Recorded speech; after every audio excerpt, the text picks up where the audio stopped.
Hello everyone, study anthem में आप लोगों का फिर से स्वागत है।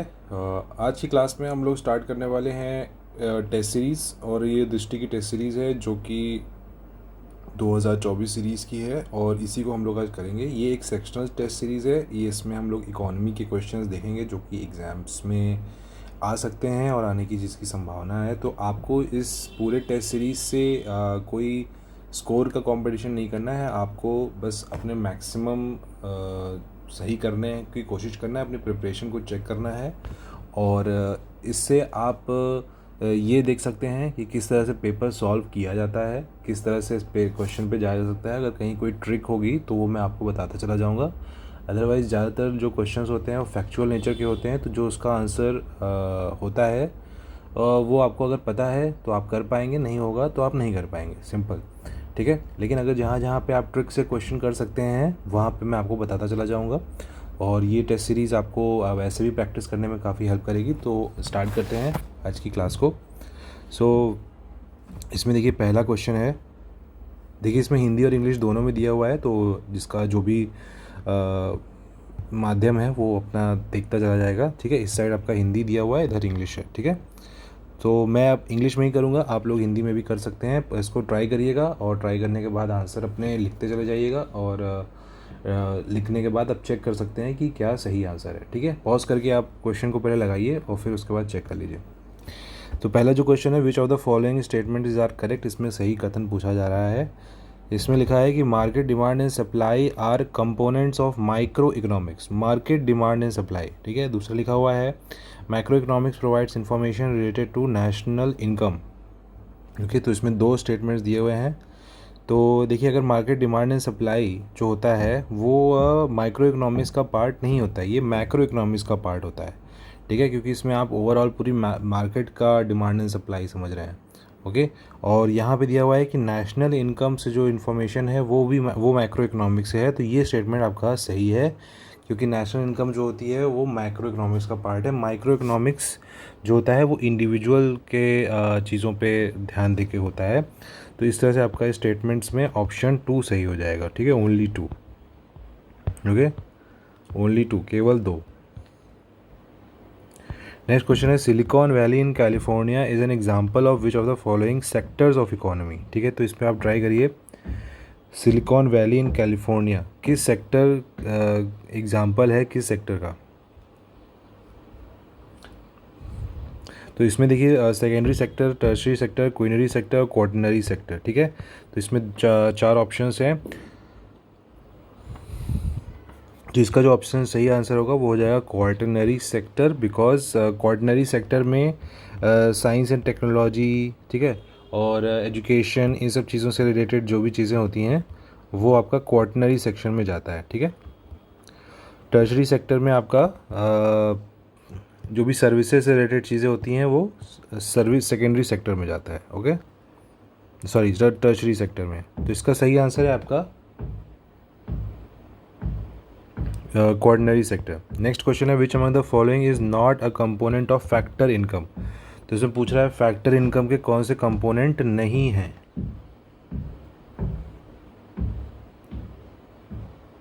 ठीक है, तो इसको आप ट्राई करिए। देखिए, जो फैक्टर इनकम में है इसमें लेबर होता है, एंटरप्राइज होता है, कैपिटल उसमें यूज़ होता है, लेकिन एक्सपोर्ट्स नहीं यूज़ होता है इसमें। ठीक है, तो एक्सपोर्ट्स इसका सही आंसर है। Monetary value of finished goods and services produced by the residents of a country after adjusting the depreciation. Monetary value of finished goods and services produced by the residents of a country after adjusting the depreciation. तो इसमें आपको ये try करना है। देखिए, जब आपको resident of country के बारे में बात कर रहे हैं तो आपको एक कंट्री में, एक पर्टिकुलर कंट्री में जितने भी रेसिडेंट होते हैं, चाहे वो इंडियंस हो चाहे बाहर के हों, वो पूछा जा रहा है। तो उनके द्वारा जो finished goods and services produce की जा रही हैं उसको क्या बोलते हैं, अगर आपको आइडिया होगा तो इसको बोला जाता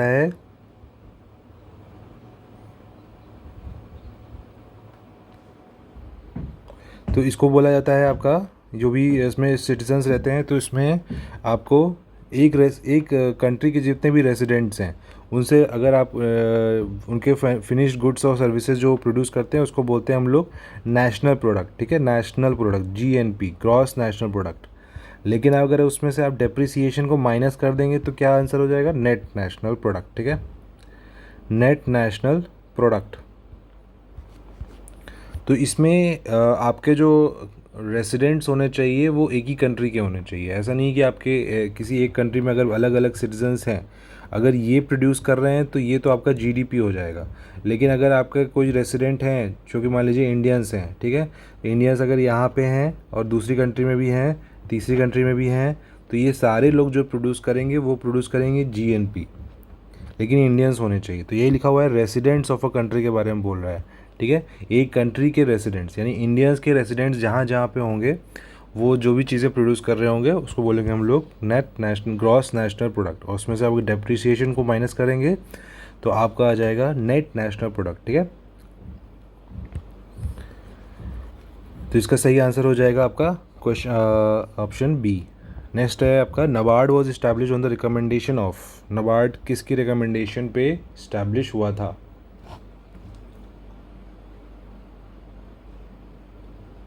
तो इसका जो सही आंसर है वो है option B, B Sivaraman committee, ठीक है, बी शिवारमन कमेटी पे हुआ था, ठीक है, नबार्ड की स्थापना इन पे की गई थी। Which of the following are the pillars of gross national happiness, तो ग्रॉस नेशनल हैप्पीनेस एक इंडेक्स होता है, ठीक है। तो ये ग्रॉस नेशनल इसके पिलर्स के बारे में पूछा जा रहा है, इसके स्तंभों के बारे में पूछा जा रहा है, ठीक है। तो इसको ट्राई करिए। देखिए इसमें गुड गवर्नेंस भी होता है, इन्वायरमेंटल कंजर्वेशन भी होता है, वुमेन एम्पावरमेंट भी होता है, पॉलिटिकल फ्रीडम इसका पार्ट नहीं होता है, ठीक है।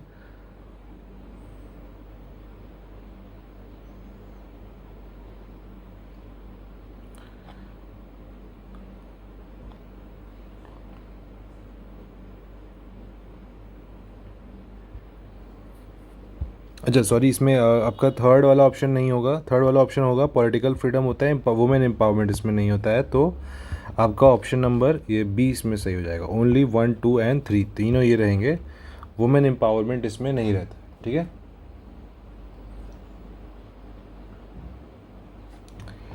नेक्स्ट क्वेश्चन ट्राई करते हैं। With respect to the 5 year plan which of the following statement is are correct. तो इसमें 5 ईयर प्लान्स के बारे में आपको आइडिया होना चाहिए, आप सारे 5 ईयर्स प्लान के बारे में पढ़ते रहा करिए। तो इसमें लिखा हुआ है, during the 8th 5 year plan India became the part of the world trade organisation, ठीक है।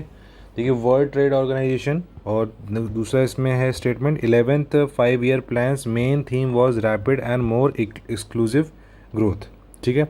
तो आपका इसमें 5 ईयर प्लान आपको सारे पता होना चाहिए कि किस ईयर में आए हैं और उस पर्टिकुलर 5 ईयर प्लान में कौन कौन सी चीज़ें हुई हैं। तो इन सब चीज़ों की आपके पास एक लिस्ट होनी चाहिए, आपको उससे इससे ज़रूर कुछ ना कुछ क्वेश्चन आते हैं, ठीक है। तो इसमें देखिए आपका जो WTO है, WTO वर्ल्ड ट्रेड ऑर्गेनाइजेशन, ये अराउंड 1995 मैराकीश ट्रीटी से ये बना था, तो इसी के दौरान ही किया जाना चाहिए। और अगर आप 8th 5 ईयर प्लान का टाइम पीरियड जानते हैं तो ये आया था 1922 से लेकर के 1997 तक, ठीक है। तो इसी के बीच में ही ये आ रहा है, तो ये स्टेटमेंट आपका सही हो जाएगा, ओके, ये स्टेटमेंट आपका सही हो जाएगा। और 11th 5 ईयर प्लान की जो मेन थीम है वो है रैपिड और मोर इंक्लूसिव ग्रोथ, ठीक है। तो अगर आपको ये इन्फॉर्मेशन नहीं पता थी तो आप इसको लिखते नोट करते जाइएगा। तो ये दूसरा स्टेटमेंट भी सही हो जाएगा, ऑप्शन हो जाएगा बी, है ना, बोथ 1 एंड 2। नेक्स्ट क्वेश्चन है, human development index is released by. Human development index काफ़ी इंपॉर्टेंट इंडेक्स है, तो इससे जो भी क्वेश्चन आता है वो हमेशा आपको पढ़ते रहना पड़ेगा। देखिए ह्यूमन डेवलपमेंट इंडेक्स जो है ये रिलीज़ करता है यूएनडीपी। और ह्यूमन डेवलपमेंट इंडेक्स को किसने स्टार्ट किया था, मतलब किन दो इकोनॉमिक्स ने इसको बनाया था, ये थे आपके अमर्त्य सेन, हमारे इंडिया से अमर्त्य सेन थे, और एक थे आपके प्रोफेसर महबूब उल हक, ठीक है। तो इन लोगों ने 1990s के अराउंड ये ह्यूमन डेवलपमेंट इंडेक्स की स्थापना की थी, मतलब बनाया था इसको, और फिर इसी के ऊपर यूएनडीपी ने ही इसमें काम करना शुरू किया, ठीक है, index. Which of the following are the indicators to assess the multi dimensional poverty. तो मल्टी डायमेंशनल पॉवर्टी के लिए कौन कौन से इंडिकेटर होते हैं ये पूछा जा रहा है इसमें, ओके। तो इसमें मल्टीपल ऑप्शन दिए हुए हैं। परचेजिंग पावर दिया हुआ है, क्रय शक्ति, बाल मृत्यु दर, वाहन का स्वामित्व और स्वच्छता। Purchasing power, child mortality, position of vehicle and sanitation. इसको भी ट्राई करिएगा। देखिए इसमें परचेजिंग पावर नहीं होता है, ओके, परचेजिंग पावर इसका पार्ट नहीं होता है, और पोजेशन ऑफ व्हीकल भी इसका पार्ट नहीं होता है, और चाइल्ड मोर्टेलिटी और सैनिटेशन इसका पार्ट होते हैं, ठीक है।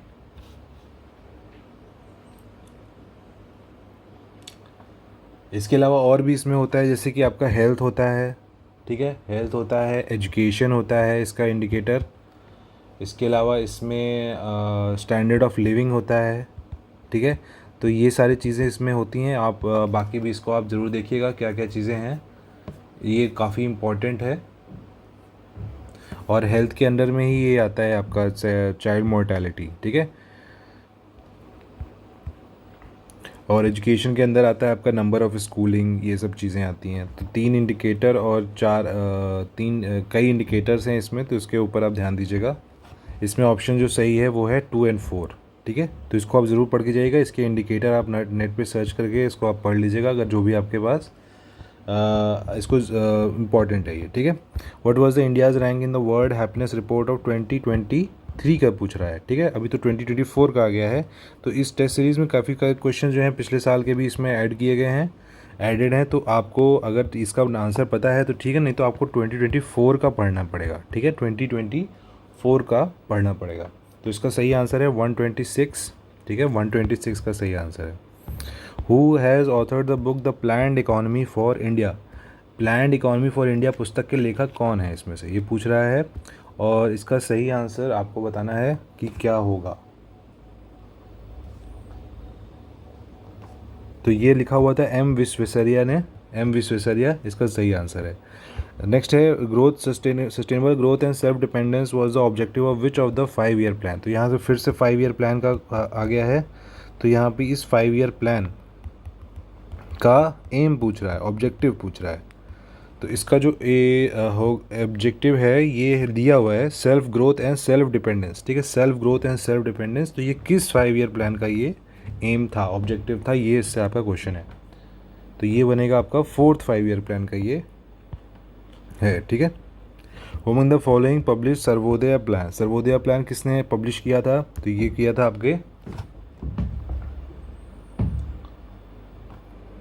जयप्रकाश नारायण ने। और एम एन रॉय का क्या था, एम एन रॉय का कल ही हमने क्लास में क्लास किया था, उसमें हम लोगों ने पढ़ा था कि पीपल्स प्लान जो था वो पीपल्स प्लान ये एम एन रॉय का था, ठीक है।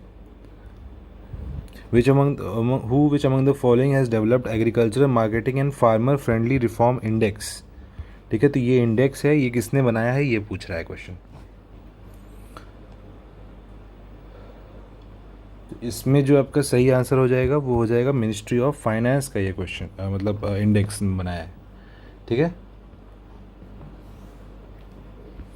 नेक्स्ट क्वेश्चन है when was the WTO world trade organisation founded. तो ये हमने अभी पढ़ा ही था, मैंने आपको बताया था, ये 1995 का है। Contingency fund of India is at disposal of. तो ये पूछ रहा है कंटिजेंसी फंड होता है, एक होता है आपका कंसोलिडेटेड फंड ऑफ इंडिया, एक कंटिजेंसी फंड ऑफ इंडिया। तो इसका सही आंसर हो जाएगा आपका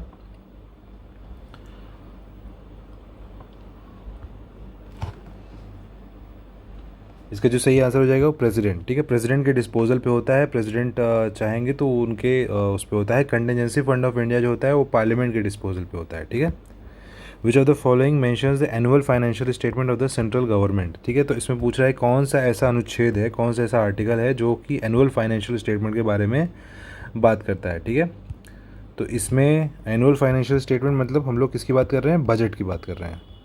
बजट को ये एनुअल फाइनेंशियल स्टेटमेंट बोलते हैं, और ये आपके आर्टिकल नंबर 112 में दिया हुआ है, ठीक है। On whose recommendation was the railway budget separated from the general budget in 1921। तो ये एक्वर्थ कमेटी पे हुआ था, Acworth committee. Which of the following are included in the revenue expenditure. Revenue expenditure का पार्ट कौन सा है ये आपको बताना है, ठीक है। रेवेन्यू एक्सपेंडिचर, जिसको भी ट्राई करिएगा, अगर आपको आंसर पता है तो इसको आप ज़रूर ट्राई करिएगा। कुछ भी हो आपको ट्राई ज़रूर करना है, भले गलत हो कोई बात नहीं, ठीक है। जो भी है हम लोग बाद में सीखेंगे इससे कि क्या क्या हमारी गलतियाँ थी, ठीक है। देखिए रेवेन्यू एक्सपेंडिचर का पार्ट वो होता है जिसमें आपकी कोई लाइबिलिटी नहीं बनती है, ठीक है। एक्सपेंडिचर का मतलब होता है खर्चा करना, ठीक है। आपने कोई चीज़ पे खर्चा किया, आपने किसी चीज़ पे खर्चा कर दिया, कोई चीज़ आपने ऐसे ख़रीदा जो कि जब आप ख़रीद रहे हैं तो वो एक्सपेंडिचर का पार्ट हो जाएगा। और जब एक्सपेंडिचर में ही आप जब अगर दो चीज़ें होती हैं एक्सपेंडिचर, अगर आप कोई नया कैपिटल बनाने के लिए करते हैं, जैसे कोई आपने बिल्डिंग बनाई, ठीक है, आपने कोई बिल्डिंग बनाई उसमें पैसा खर्चा किया, तो वो कैपिटल एक्सपेंडिचर का पार्ट होता है। वो उस बिल्डिंग से आप बाद में कुछ रिटर्न मिल सकता है आपको। लेकिन अगर आपने मान लीजिए कुछ मान लीजिए कुछ खाने पीने का आइटम खरीद लिया, तो उससे कुछ आपका कैपिटल जनरेट नहीं होगा आगे, ठीक है। तो उससे आपने रिटर्न कुछ जनरेट नहीं होगा, आपने कोई कैपिटल नहीं बनाया उससे, तो उसको उसको कहते हैं हम लोग रेवेन्यू। वो जो एक्सपेंडिचर होता है उसको कहते हैं हम लोग रेवेन्यू एक्सपेंडिचर, ठीक है। तो इसमें आपका कोई भी रिटर्न नहीं बनता है, कोई रिटर्न नहीं इसमें से नहीं बनेगा, इसमें से आपका रिटर्न बनता है। तो आप इसमें से देखिए अगर आपको कौन सा लगता है कि किस में से रिटर्न बन सकता है, नहीं बनता है रेवेन्यू एक्सपेंडिचर से। देखिए जब आप सब्सिडीज़ देते हैं तो सब्सिडीज़ आपको उससे कोई फाइनली कोई रिटर्न नहीं मिलेगा, ठीक है। तो सब्सिडीज़ पार्ट हो जाएगा। जब आप इंटरेस्ट पे करते हैं, मतलब आपने कोई लोन लिया था, अब आप उसका इंटरेस्ट पेमेंट कर रहे हैं, तो उस पर भी आपको कोई अब लोन नहीं, उस पर भी आपको कोई दोबारा कोई रिटर्न नहीं मिलेगा, तो ये भी पार्ट हो सकता है। Loan given by the government, अगर आप लोन देते हैं किसी को तो वो आपको दोबारा मिलता है, वो भी इंटरेस्ट के साथ, ठीक है। तो वो एक टाइप का कैपिटल होता है, ठीक है। तो ये कैपिटल एक्सपेंडिचर का पार्ट हो जाएगा, ठीक है। क्योंकि आपने क्या किया, आपने किसी को लोन दिया, अब आपको उसके 6% 10% कितना भी ब्याज पे वो वापस भी मिलेगा और इंटरेस्ट भी मिलेगा। तो ये एक टाइप से आपने जो पैसा दिया वो दोबारा मोर पैसा, मोर का मनी को जनरेट करने के लिए आपने वो किया, लोन दिया, ठीक है। तो ये इसलिए कैपिटल एक्सपेंडिचर का पार्ट हो जाता है। देन आता है आपका वाटर सप्लाई एक्सपेंडिचर। तो वाटर सप्लाई से भी आप क्या करते हैं, जब अगर आप किसी वाटर की सप्लाई पे एक्सपेंडिचर करते हैं तो वो एज ए कैपिटल बनता है, ठीक है। वो एक कैपिटल आपका बन रहा है, आपने कोई इंफ्रास्ट्रक्चर क्रिएट किया है, ठीक है। आपने किसी बिल्डिंग में अगर आप खरीदते हैं तो बिल्डिंग में आप पानी भी लगाते हैं, ठीक है। तो वो एक कैपिटल एक्सपेंडिचर का पार्ट हो जाता है, ठीक है। तो ये सारे, ये दोनों आपके कैपिटल एक्सपेंडिचर का पार्ट हो जाएंगे, और ये दोनों जो ऊपर के हैं ये आपके रेवेन्यू एक्सपेंडिचर का पार्ट हो जाएगा, ठीक है।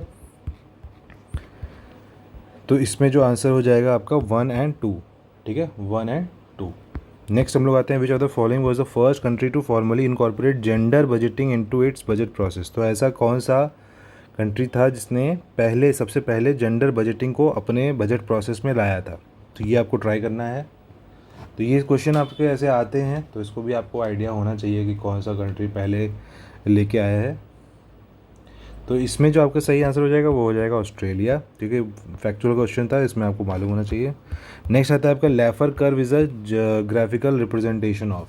तो आपने काफ़ी कर्व्स के बारे में पढ़ा होगा, लैफर कर्व्स होता है, फिलिप्स कर्व होता है, एग्नल्स लॉ होते हैं, ठीक है। तो इसके बारे में आपको थोड़ा आइडिया होना चाहिए। तो देखिए लैफर कर्व जो होता है ये टैक्स रेवेन्यू और टैक्स रेट के बारे में बात करता है। कुछ इस तरह से बनता है, अगर आप यहाँ से देखेंगे तो इस साइड आप लिख सकते हैं टैक्स रेट, और इस साइड आप लिख सकते हैं टैक्स रेवेन्यू। इसमें ये बोला जाता है कि अगर आपने बहुत ज़्यादा टैक्स रेट भी कर दिया, आपने अगर बहुत ज़्यादा टैक्स रेट कर दिया तो आपका रेवेन्यू कम होने लगेगा, और आपने बहुत कम भी अगर रखा तो भी आपका जो टैक्स कलेक्शन होगा वो कम होगा। तो आपको बहुत ज़्यादा भी नहीं करना है, बहुत कम भी नहीं करना है, आपको एक स्पेसिफिक पॉइंट तक ही रखना है जिससे आपका मैक्सिमम टैक्स रेवेन्यू कलेक्ट हो सके। तो ये आपका जैसे टैक्स रेवेन्यू का बार है, तो यहाँ पे आपका सबसे मैक्सिमम टैक्स रेवेन्यू कलेक्ट होता है, ठीक है। तो आपको उतना ही टैक्स रेट रखना चाहिए जिससे आपका मैक्सिमम मनी जनरेट हो जाए और मैक्सिमम कलेक्शन भी हो पाए। तो यही चीज़ है आपका टैक्स रेवेन्यू और टैक्स रेट के लिए लैफर कर्व, ओके। नेक्स्ट हम लोग आते हैं फ्रिंज बेनिफिट टैक्स। ये कब इंट्रोड्यूस हुआ था, ठीक है। काफ़ी पुरानी है, फैक्चुअल क्वेश्चन है, तो इस पर आप ट्राई करिए, अगर आपको मालूम है तो अच्छी बात है। तो इसका जो ऑप्शन सही है वो हो जाएगा बजट 2005 और 6, ठीक है, फ्रिंज बेनिफिट टैक्स।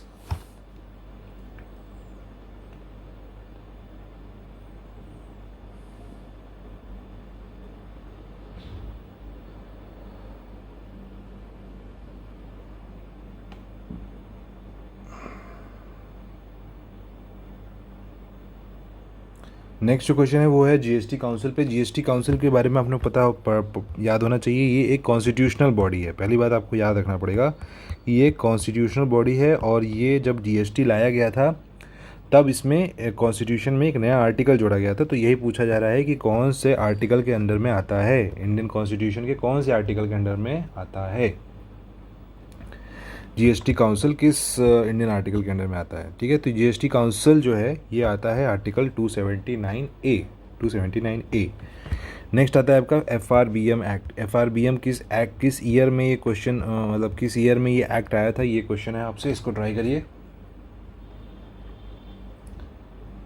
तो इस पे जो एक्ट्स होते हैं, इस टाइप के जितने भी एक्ट्स होते हैं उसके आपको ईयर पढ़ना ही पड़ेगा, याद करना ही पड़ेगा, इस पे क्वेश्चन ज़रूर आएगा। ये आया था आपका 2003 का। ठीक है, तो ये काफ़ी न्यूज़ में था पिछले कई सालों से, तो ये भी आपको एकदम याद रखना पड़ेगा, 2003। ठीक है, which are with reference to the finance commission which of the following statement is are true, कौन से इसमें सही है, कथन सही है। इट इज़ अ, देखिए फाइनेंस कमीशन के बारे में पूछ रहा है। Finance commission, it is a constitutional body established under article 280 of the Indian constitution. Arvind Panagariya has been appointed as the chairman of the 16th finance commission. ठीक है, तो बहुत ही ध्यान से आपको पढ़ना है। 15 लिखा है, 16 लिखा है, क्या लिखा हुआ है। अगर 15 पूछ लेता तो इसमें गलत हो जाता। तो ये आंसर आपका अभी सही है, ये सही है। अभी अरविंद पनगारिया जी को ही बनाया गया है, और 280 आर्टिकल के अंडर में ही इसको बनाया जाता है फाइनेंस कमीशन। तो ये हो जाता है आपका बोथ 1 and 2 ऑप्शन सही है। Which of the following is true with respect to the 5-year plan. ठीक है, देखिए इसमें लिखा हुआ है the second 5-year plan initiated Bhakra Nangal irrigation project. जो सेकेंड 5-year प्लान था उसमें Bhakra Nangal irrigation project start हुआ है, ये पूछ रहा है। इसमें पूछ रहा है, इसमें एक ही स्टेटमेंट सही है। ठीक है, NABARD was establish during the 8th 5-year plan. तो आपको नाबार्ड का भी आइडिया होना चाहिए कि कब बनाया गया था। ओके, नेक्स्ट है आपका during 5th 5-year plan Indian national highway system was introduced. Next है आपका गरीबी हटाओ was one of the objectives of the 6th 5-year plan. ठीक है, तो इसमें से कौन से स्टेटमेंट सही है ये आपको पता करना है।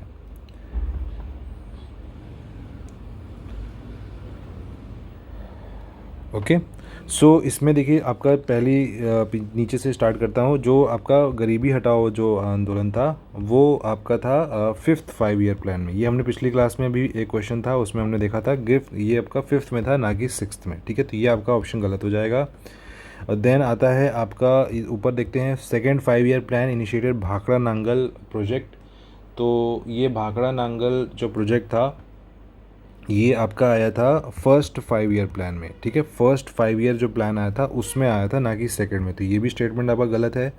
NABARD was establish during the 8th 5-year plan. तो आपको पता होगा कि 8th जो 5-year प्लान था 8th वो आया था अराउंड 1992 से 97। अभी हमने पिछले क्वेश्चन में पढ़ा था। ठीक है, 1992 से 97 के बीच में आया था 8th। और नाबार्ड कब बना था, ये बना था अराउंड 1982 के अराउंड। ठीक है, तो ये भी आपका स्टेटमेंट गलत हो जाएगा। तो इसमें आपका जो नाबार्ड होगा ये आ जाएगा आपका 6th 5-year प्लान में, ना कि 8th 5-year प्लान में। तो ये भी स्टेटमेंट गलत हो जाएगा। तो आपका ऑप्शन हो जाएगा सी। इसमें जो नेशनल हाईवे था, हाईवे सिस्टम, ये भी आपका 5th 5-year प्लान का ही पार्ट है। ठीक है, तो ये आपको कहीं के नोट करना हो तो आप नोट कर सकते हैं। इससे क्वेश्चन ऐसे आते हैं तो आपको ये आइडिया होना चाहिए। ठीक है, when were the economic reforms introduced in the India earnestly जो इकोनॉमिक रिफॉर्म्स आए थे वो कब हुए थे, किस टाइम पे हुए थे, ये पूछ रहा है क्वेश्चन। तो इसमें जो क्वेश्चन का सही आंसर है वो है जुलाई 1991। तो 1991 में जो एलपीजी की योजना आई थी, एलपीजी लिबरलाइजेशन, ग्लोबलाइजेशन, प्राइवेटाइजेशन, उसमें वो कब स्टार्ट हुआ था, वो हुआ था 1991 में। उसी को हम लोग और इकोनॉमिक रिफॉर्म कहते हैं। With respect to the union budget of 2023-24, देखिए इसको इस पूरे शीट में टेस्ट सीरीज़ में कई सारे जो बजट से रिलेटेड भी क्वेश्चन हैं जो कि 2023-24 का है। तो हमें तो 2024-25 का पढ़ना पड़ेगा। ठीक है, 24 और 25 का बजट पढ़ना पड़ेगा, ना कि 23-24 का। तो हम लोग ऐसे क्वेश्चन चाहे तो स्किप कर सकते हैं, लेकिन अगर आप चाहो तो मैं इसको देखता भी चला जाऊंगा। ठीक है, क्योंकि इससे बहुत रिलेवेंस नहीं रह जाएगा, क्योंकि अब इससे क्वेश्चन नहीं बनेगा, क्योंकि ये थोड़ा सा पुराना है। तो इसको हम लोग स्किप कर देते हैं, आगे बढ़ते हैं। जीडीपी डिफ्लेटर के बारे में पूछ रहा है, जीडीपी डिफ्लेटर क्या होता है, तो इसको ट्राई करिए, स्टैटिक का पार्ट है ये। तो इसमें सही हो जाएगा आपका, ये हो जाएगा आपका नॉमिनल जीडीपी से अगर आप रियल जीडीपी जब उसको डिवाइड करते हैं तो ये आपका आता है जीडीपी डिफ्लेटर, ठीक है। तो ये इंपॉर्टेंट क्वेश्चन है, इसको ज़रूर याद रखिएगा। नेक्स्ट क्वेश्चन है रोलिंग प्लान, ठीक है। रोलिंग प्लान के बारे में पूछ रहा है, रोलिंग प्लान कब आया था, तो ये भी आपको आइडिया होना चाहिए रोलिंग प्लान कब आया था। तो 5 ईयर प्लान्स के बीच में एक रोलिंग प्लान्स भी आए थे जो कि 2-2 साल के थे।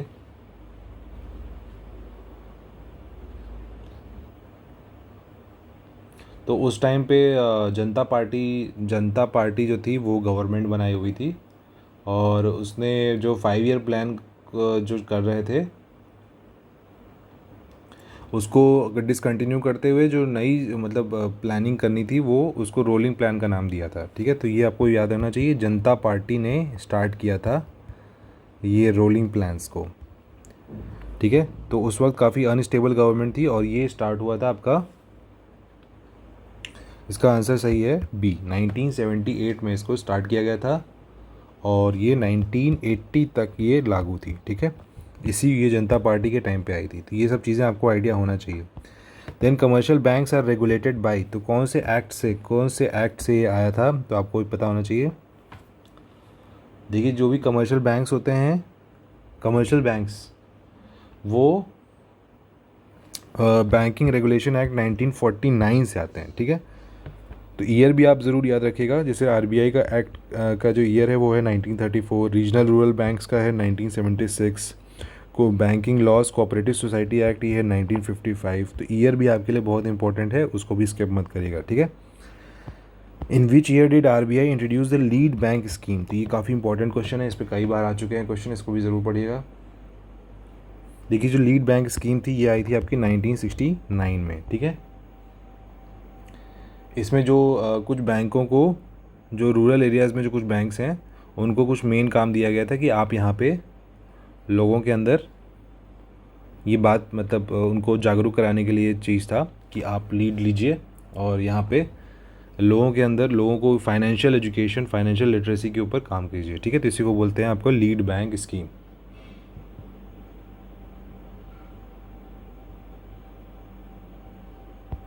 नेक्स्ट आता है आपका S4A इनिशिएटिव ऑफ आरबीआई। तो ये S4A इनिशिएटिव ऑफ आरबीआई क्या है, तो ये बेसिकली है आपका to tackle the stressed asset, ठीक है। तो जो एनपीए की दिक्कत होती है, मतलब जो जो उधार दिया जाता है लोगों को बैंक के द्वारा उधार, वो उधार जब लोग वापस नहीं कर पाते हैं तब बैंकिंग सिस्टम में एक प्रॉब्लम आ जाती है कि किस तरह से इस उधार को किस तरह से हम लोग ठीक कर पाएंगे, ठीक है। तो इसी को बोलते हैं नॉन परफॉर्मिंग असेट, एनपीए। तो इसी प्रॉब्लम्स को देखते हुए आरबीआई ने कुछ उसमें चेंजेस लाए थे कि किस तरह से हम ये सब चीज़ें को सुधार कर सकते हैं, और तो इसके लिए एक S4A इनिशिएटिव लाया गया था। तो ये आरबीआई का है पहली बात, और ये स्ट्रेस्ड एसेट के लिए, स्ट्रेस्ड एसेट मतलब वही आपका एनपीएस। प्रोजेक्ट सशक्त वॉज प्रपोज्ड बाय द, ठीक है। प्रोजेक्ट सशक्त किसके अंतर्गत आया था ये आपको बताना है, ये पुराना क्वेश्चन है।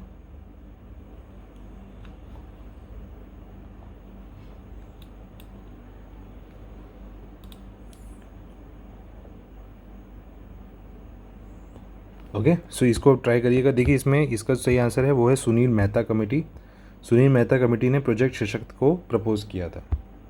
Apex body of the cooperative banks in India, तो कोऑपरेटिव बैंक्स के लिए जो एपेक्स बॉडी है वो कौन सी है, ये क्वेश्चन बन रहा है। तो इसके लिए जो एपेक्स बैंड होगा वो होगा NABARD. With reference to the measurement of money supply which of the following statement is are correct. तो ये मनी सप्लाई से पूछ रहा है, मुद्रा आपूर्ति से रिलेटेड ये क्वेश्चन पूछ रहा है, ठीक है। तो आपने पढ़ा होगा M0, M1, M2, M3, broad money, narrow money. तो इसके ऊपर ये क्वेश्चन है, तो इसको ट्राई करिए। देखिए इसमें लिखा हुआ है reserve money includes all physical money like coin या currency along with demand deposit DD and other liquid assets held by the central bank. तो ये रिजर्व मनी के बारे में पूछ रहा है, यानी ये M0 के बारे में पूछ रहा है। क्या ये सही है? नेक्स्ट है narrow money includes all the currency notes being held by the public on any given day. ठीक है, तो ये नैरो मनी के बारे में पूछ रहे हैं। तो आपको जैसे मालूम होगा कि एम नॉट को बोलते हैं हम लोग रिज़र्व मनी, और जो इसमें पहला ऑप्शन है कि रिज़र्व मनी में आपका कॉइन्स भी आ जाएगा, करेंसी भी आ जाएगा, डिमांड डिपॉजिट भी आ जाएगा, और भी जितने लिक्विड एसेट होते हैं जो कि सेंट्रल बैंक यानी आरबीआई के पास जो होते हैं उसी को बोलते हैं हम लोग रिज़र्व मनी। ठीक है, तो ये आपको याद रहना पड़ेगा। तो इसका पहला ऑप्शन आपका सही है।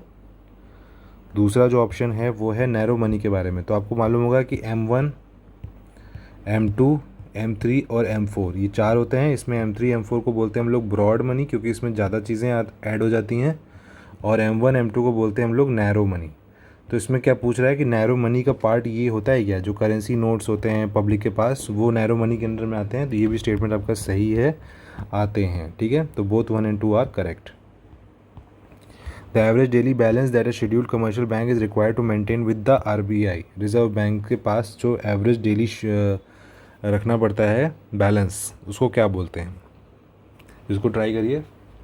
इसका जो सही आंसर है वो है कैश रिज़र्व रेशियो। ठीक है, कैश रिज़र्व रेशियो मतलब बैंक्स को कुछ कैश के फॉर्म में कुछ पैसा अपने पास रखे रहना पड़ता है, उसी को बोलते हैं हम लोग कैश रिज़र्व रेशियो। और इसी तरह एक और भी चीज़ होती है, इसको बोलते हैं हम लोग स्टैट्यूटरी लिक्विड रेशियो। ठीक है, उसमें हम लोग कैश के अलावा कुछ और भी चीज़ें होती हैं उसको भी रखते हैं, जैसे कि गोल्ड हो गया। तो ये बैंक के पास ये एक्स्ट्रा मनी रहता है इन केस अगर बैंक्स के पास कुछ लिक्विडिटी क्राइसिस हो जाए तो वो इस मनी का यूज़ कर पाए। ठीक है, तो इसीलिए ये आपको पता होना चाहिए। ठीक है, तो जो CRR होता है ये आरबीआई के पास रखना पड़ता है, और जो SLR होता है वो बैंक्स अपने पास खुद रखता है। ठीक है, तो ये दोनों चीज़ें रखनी पड़ती हैं, ये एक मैंडेट है। ठीक है, तो इसमें जो आंसर सही हो जाएगा वो हो जाएगा आपका कैश रिजर्व रेशियो। नेक्स्ट आता है आपका operation open market operation refers to. इससे क्वेश्चन है, इसको ट्राई करिए। ओपन मार्केट यानी खुले बाजार का परिचालन, खुले बाजार का परिचालन इसका क्या मतलब होता है। देखिए, ये होता है buying and selling of government securities in the open market. जो गवर्नमेंट सिक्योरिटीज़ होती हैं GSEC जिसे शॉर्ट में कहते हैं, उसकी जब आप बाइंग और सेलिंग करेंगे ओपन मार्केट में, खुले बाज़ार में, तो वहाँ पे उसको बोला जाता है OMO। ठीक है, नेक्स्ट आता है आपका marginal cost based lending rate. Marginal cost based lending rate, तो इसमें कौन कौन सी चीज़ें कौन कौन से फैक्टर होते हैं जिनके ऊपर MCLR डिपेंड करता है। एक होता है आपका marginal cost of funds, operating cost, cost of carry in the cash reserve ratio, और टेनोर प्रीमियम। ठीक है, तो इसका ये फॉर्मूला होता है जिसमें ये चारों चीज़ें इसमें होते हैं। ठीक है, सही आंसर होगा, इसमें चारों चीज़ें एडेड होती हैं। इन फैक्टर्स पे ही डिसाइड होता है कि MCLR क्या होगा, marginal cost based lending rate. Okay, next हम लोग क्वेश्चन देखते हैं। With reference to the monetary policy committee, यहाँ पे MPC की बात कर रहा है। Which of the following statement is are correct. It is responsible for fixing the benchmark policy rate interest. तो ये ऑप्शन आपका बताइए सही है कि नहीं। All of its member are appointed by the RBI governor. क्या RBI गवर्नर MPC के सारे मेंबर्स को करते हैं।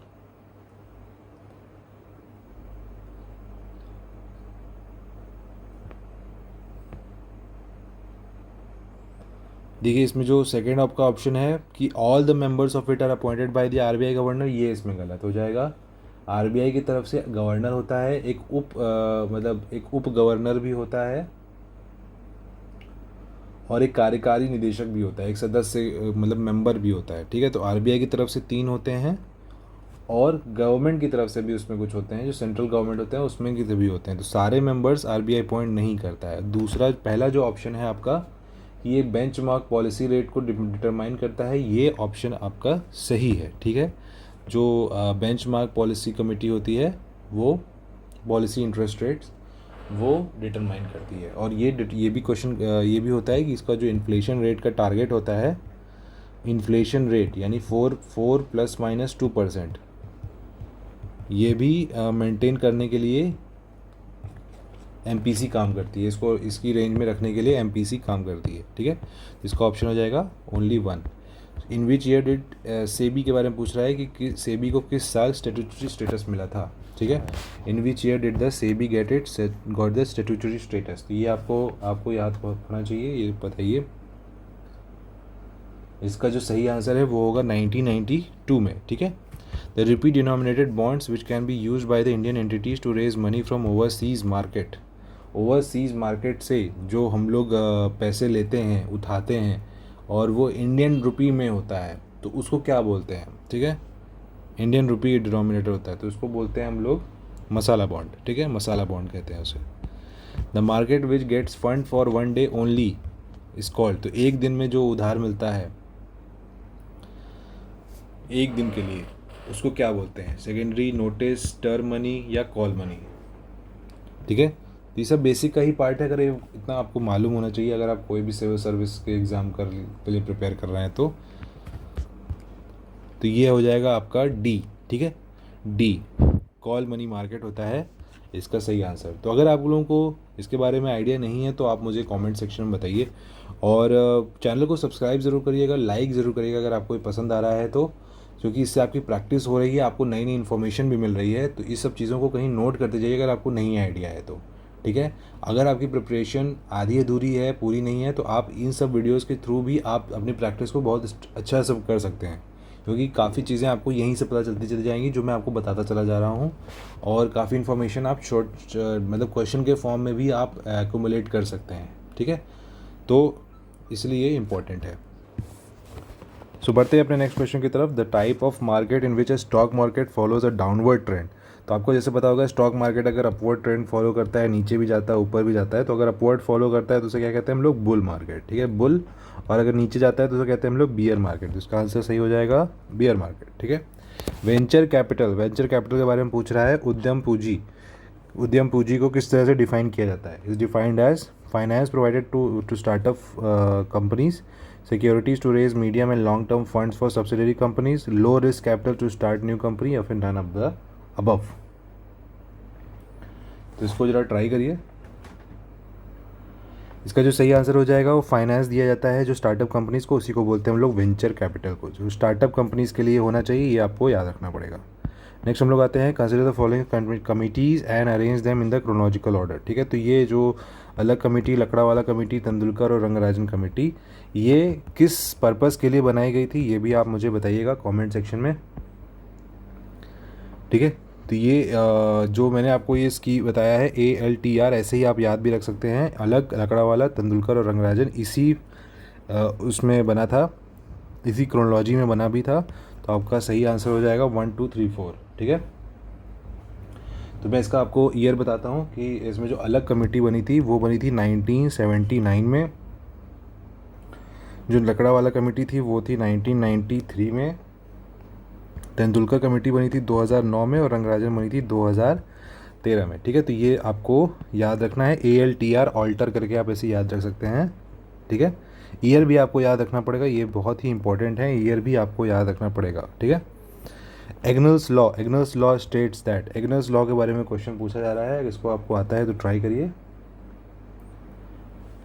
देखिए एग्नल्स लॉ होता है the percentage of income allocated for food purchases decreases as income rises, तो जैसे जैसे आपकी इनकम राइज करती रहती है वैसे वैसे जो आप उसमें उस इनकम से जो आप फूड के ऊपर जो एलोकेशन करते हैं वो आप कम करते जाते हैं, ठीक है, खाने पीने के ऊपर। तो यही आपका एग्नल्स लॉ कहता है, ठीक है। तो ये बेसिक का है, आपका बेसिक का पार्ट है, इसको आपको पता होना चाहिए। नेक्स्ट आता है आपका national carrier service. National carrier service was launched by, ठीक है। तो ये आपको पता करना है, नेशनल कैरियर सर्विस, जो नेशनल कैरियर सर्विस है ये आपका 2015 में आया था, और ये आया था आपका ministry of labour and employment ने इसको स्टार्ट किया है, ठीक है। National carrier service. नेक्स्ट आता है आपका द गिनी कोफिशिएंट मेजर्स। तो गिनी कोफिशिएंट क्या मेजर करता है ये आपको मालूम होना चाहिए, ये काफ़ी इंपॉर्टेंट स्टैटिक का पार्ट है। तो गिनी कोफिशिएंट आपका इनकम इनक्वालिटी यानी आय असमानता को गिनी गुणांक मापता है, ठीक है। Marginalise productivity of labour is zero in, marginalise productivity of labour zero किस में होता है, ठीक है। श्रम की सीमांत उत्पादकता शून्य किस में होती है? साइक्लिक में, डिस्गाइज्ड में, स्ट्रक्चरल में या फ्रिक्शनल अनएम्प्लॉयमेंट में? ठीक है, तो कुछ टाइप ऑफ अनएम्प्लॉयमेंट है, ये आपको आइडिया होना चाहिए कि इनका क्या क्या मतलब होता है, इसी से आप ये क्वेश्चन कर पाएंगे। तो देखिए इसका जो सही आंसर है वो है डिस्गाइज्ड अनएम्प्लॉयमेंट। डिस्गाइज्ड अनएम्प्लॉयमेंट में मान लीजिए कि क्या होता है कि अगर आपके पास कोई खेत है और वहाँ पे ऑलरेडी 4 लोग काम करते हैं, तो अगर कोई 5वां पर्सन भी इसमें काम करने लगेगा तो उसकी जो प्रोडक्टिविटी होगा वो ज़ीरो हो जाएगा, मतलब उसकी ज़ीरो होती है, उससे कुछ खास फ़र्क नहीं पड़ता। जितने 4 लोग मिल करके कर पाएंगे, तो अगर 5वें लोग से भी 5वां एक पर्सन और उसमें जुड़ जाएगा तो वो कुछ उसमें खास चेंज नहीं करेगा, तो इसलिए उसको कहते हैं कि प्रोडक्टिविटी ज़ीरो है, कुछ ज़्यादा खास अंतर नहीं आया एक आदमी जुड़ने से भी। तो इसी को बोलते हैं हम लोग डिस्गाइज्ड अनएम्प्लॉयमेंट। ठीक है, तो अगर ये फार्मर वाला जो आपका आता है तो ये आपको इससे आप इस एग्जांपल से आप डिस्गाइज्ड अनएम्प्लॉयमेंट समझ सकते हैं। ठीक है, तो अभी हम लोग 50 क्वेश्चन कर चुके हैं, आगे बढ़ते हैं। When the prices rise at the double और ट्रिपल डिजिट रेट्स, जब डबल और ट्रिपल डिजिट रेट पे प्राइसेस भागने लगे तो इसे क्या कहेंगे? ठीक है, देखिए ये होता है ये आपका इन्फ्लेशन से रिलेटेड चीज़ पूछ रहा है कि ठीक है, इन्फ्लेशन। तो इन्फ्लेशन में जब ट्रिपल और डबल डिजिट में पहुंच जाते हैं, यानी मान लीजिए 12% हो जाएगा या 33% हो जाएगा, तब उसको बोलते हैं हम लोग गैलोपिंग इन्फ्लेशन। ठीक है, गैलोपिंग इन्फ्लेशन। नेक्स्ट हफ्ते हम लोग आते हैं core inflation is a measure of. Core inflation is a measure of. ठीक है, इसको ट्राई करिए। ओके, तो इसका जो सही आंसर है वो है इन्फ्लेशन विच एक्सक्लूड्स टेम्प्रोरी प्राइस वॉलेटिलिटी। जो आप टेम्प्रोरी प्राइस में जो वॉलेटिलिटी आती है उसको अगर आप हटा दें तो उसके बाद जो इन्फ्लेशन बचता है वो बनता है आपका कोर इन्फ्लेशन। ठीक है, और जब आप इस वॉलेटिलिटी को इंक्लूड कर लेते हैं तो क्या बनता है? तब बनता है आपका हेडलाइन इन्फ्लेशन। ठीक है, यानी जब आप उसमें फ्यूल का प्राइसेस अगर आप ऐड कर दें, ठीक है, फ्यूल का प्राइसेस ऐड कर दें तो इसमें आपको वो बोलेंगे हम लोग हेडलाइन इन्फ्लेशन। तो ये दो चीज़ें होती हैं, ये आपको आइडिया होना चाहिए। ओके, नेक्स्ट हम लोग आते हैं फिलिप्स कर्व के बारे में पूछ रहा है, represents the relationship between. Phillips curve का रिप्रेजेंटेशन कौन करता है? ठीक है, ये आपको आंसर क्वेश्चन है, उसको ट्राई करिए। देखिए फिलिप्स कर्व जो होता है वो रेट ऑफ इन्फ्लेशन और अनएम्प्लॉयमेंट को दर्शाता है, कुछ इस टाइप का उसका ग्राफ बनता है। ठीक है, अगर इस साइड आपका इन्फ्लेशन है तो रेट ऑफ एम्प्लॉयमेंट, इस साइड अगर आप करते हैं रेट ऑफ अनएम्प्लॉयमेंट।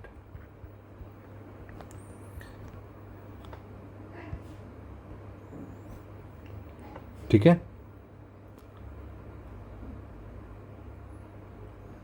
तो ये इसका ग्राफ होता है, इस तरह से इसको ऐड मतलब स्टडी किया जाता है। तो ये हम आई होप कि आपने स्टैटिक में क्वेश्चंस पढ़े होंगे, तो ये आप इसका सही आंसर है। ठीक है, the compilation of consumer price index for industrial worker was started by. ठीक है, औद्योगिक श्रमिकों के लिए उपभोक्ता मूल्य सूचकांक CPI IW की संकलन की शुरुआत किसके द्वारा की गई थी? तो ये किसने स्टार्ट किया है, इसको ज़रा ट्राई करिए। ये आपका स्ट्राइक ये किया है आपने लेबर ब्यूरो। ठीक है, श्रम ब्यूरो इसको करता है। ठीक है, तो ये आपको आइडिया होना चाहिए। CPI IW इंडस्ट्रियल वर्कर वाला, ये आपका लेबर ब्यूरो करता है। इसके अलावा भी और सारे CPIs होते हैं, तो आई होप कि आपको पता होगा। उसमें से कुछ जो होता है वो कौन करता है? CSO करता है। ठीक है, एक CPI जो होता है वो CSO भी करता है। ठीक है, और ये IW वाला जो होता है इंडस्ट्रियल वर्कर वाला, ये लेबर ब्यूरो करता है। ठीक है,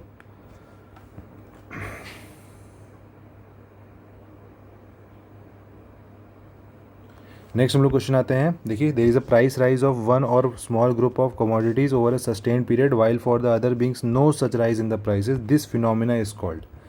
ठीक है, जब किसी एक अथवा पड़ियों के छोटे समूह की कीमत में निरंतर समयावधि में वृद्धि होती है जबकि अन्य वस्तुओं की कीमत में ऐसी कोई वृद्धि नहीं होती है, तो इसे क्या कहते हैं? ठीक है, इसका क्वेश्चन ट्राई करिए। इसमें ये कह रहा है कि अगर आपका कोई एक आइटम है, इसकी प्राइसेस बढ़ रही हैं, दूसरा आइटम है इसकी प्राइसेस कुछ खास नहीं बढ़ रही है, तो इसमें इस पूरे प्रोसेस को क्या कहते हैं? ठीक है, इस प्रोसेस को क्या कहा जाता है? तो इसका सही आंसर हो जाएगा स्क्यूफ्लेशन कहते हैं। स्क्यू में जब भी आप स्क्यू पढ़ेंगे, स्क्यू समझेंगे, तो आप एक प्रोडक्ट को दूसरे प्रोडक्ट से कंपेयर करेंगे कि इस प्रोडक्ट का जो प्राइस है वो ज़्यादा बढ़ रहा है, इस प्रोडक्ट का जो प्राइस है वो कम बढ़ रहा है, ठीक है। तो वो कंपैरिजन जब करने लगते हैं तो स्क्यूफ्लेशन बोलते हैं। नेक्स्ट हम लोग आते हैं RBI, reserve bank of India कब इस्टेब्लिश हुआ था। अभी हमने पिछले क्वेश्चन में पढ़ा था कि जो आरबीआई हुआ था वो इस्टेब्लिश कब हुआ था, ठीक है। इसको भी ट्राई करिए। इसका जो सही आंसर है वो है April 1, 1935। Reserve bank of India की स्थापना कब हुई थी? 1 अप्रैल 1935 को। Situation when expansionary monetary policy does not increase the interest rate. जब आपका एक्सपेंशनरी मतलब आरबीआई अपने आप को एक्सपेंशनरी मॉनेटरी पॉलिसी अपना रहा है, ठीक है, विस्तारवादी मौद्रिक नीतियों को अपना रहा है, लेकिन फिर भी ब्याज दर में वृद्धि नहीं हो रही है, no increase in the interest rate, उस पूरे प्रोसेस को क्या बोला जाता है? तो इसका सही जो आंसर है वो है लिक्विडिटी ट्रैप, ठीक है। अगर आपको ये क्वेश्चंस कठिन लग रहे हैं और आपको इकोनॉमी के बेसिक्स के बारे में पढ़ना है, कुछ इंपॉर्टेंट कॉन्सेप्ट के बारे में पढ़ना है, तो मैं एक छोटी सी क्लास उसमें ले सकता हूँ, लेकिन आपको मुझे कमेंट सेक्शन में बताना पड़ेगा कि ऐसी आपको कोई क्लास की रिक्वायरमेंट है कि नहीं, ठीक है। तो मैं इकोनॉमीज़ पे एक छोटा सा लेक्चर लेकर के आपको ये सारी चीज़ें समझा सकता हूँ, शॉर्ट में आपको ये चीज़ें बता सकता हूँ, ठीक है। तो आप मुझे ज़रूर बताइएगा, अगर आपको रिक्वायरमेंट होगी तो मैं इस पर एक ज़रूर वीडियो लेके आऊँगा, ठीक है। नेक्स्ट हम लोग लेके आते हैं कमर्शियल पेपर।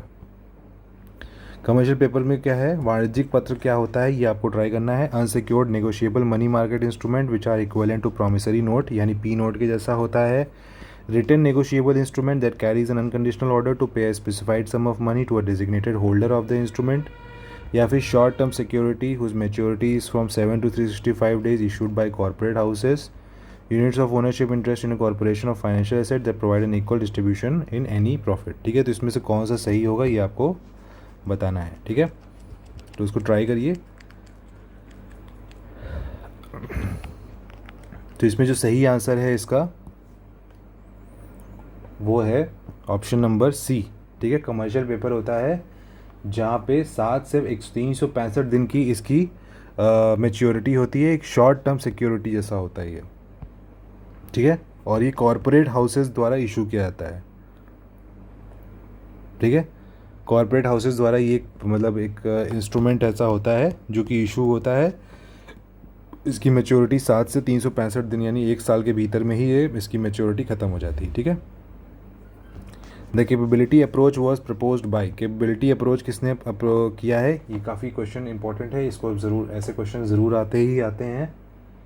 तो ये जो इसका सही आंसर हो जाएगा अमर्त्य सेन। अमर्त्य सेन का ही कैपेबिलिटी अप्रोच काफ़ी फेमस है, तो इसको आप याद रखिएगा, अमर्त्य सेन।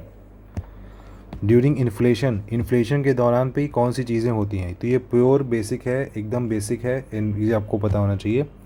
देखिए जो इन्फ्लेशन होता है यानी मुद्रास्फीति जब होती है तब देनदारों का लाभ होता है या लेनदारों का नुकसान होता है? देनदारों का नुकसान होता है या लेनदारों को लाभ होता है? देनदार और लेनदार दोनों को नुकसान होता है या दोनों को लाभ होता है? ये इसमें क्वेश्चन है, ठीक है। तो इसका आपको अगर इन्फ्लेशन का पता होगा तो जब भी इन्फ्लेशन होता है तो इसमें डेटर्स जो होते हैं वो गेन करते हैं और क्रेडिटर्स जो होते हैं वो लूज़ करते हैं। मतलब जो देनदार होते हैं उनको लाभ होता है और जो लेनदार होते हैं उनको नुकसान होता है, ठीक है। तो ये इसका सही आंसर है। With respect to the currency which of the following statement is are true. देखिए hot currency is a currency which is easily available in the market and can be converted into another currency. क्या ये hot currency होता है? Chinese renminbi और Japanese yen are hard currency. तो ये तो option आपका सही होगा, चाइनीज़ रेनमिनबी और जापानीज़ येन हार्ड करेंसी होते हैं। तो इसमें जो आपका सही आंसर हो जाएगा वो हो जाएगा बी, ठीक है, सी सॉरी। और बोथ 1, 1 और 2। हॉट करेंसी किसे कहते हैं? जिसको आप इजीली कन्वर्ट कर सकते हैं अलग अदर करेंसी में, ठीक है। हॉट करेंसी बाज़ार में आसानी से उपलब्ध और दूसरी मुद्रा में विनिमय मुद्रा होता है, ठीक है। Which are the following are the impacts of the currency devaluation. जब आप कोई कंट्री करेंसी डिवैल्यूएशन करता है, मुद्रा अवमूल्यन, तो उसका क्या प्रभाव होता है?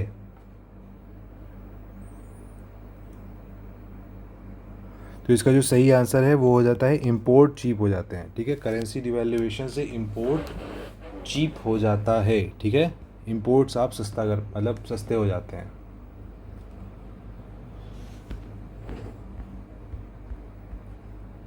और इसमें आपको कई ऑप्शंस चूज़ करने हैं। देखिए 1 2 3 4 कोड हैं, तो इसमें कई सारे ऑप्शंस सही हो सकते हैं, तो आपको ट्राई करना है।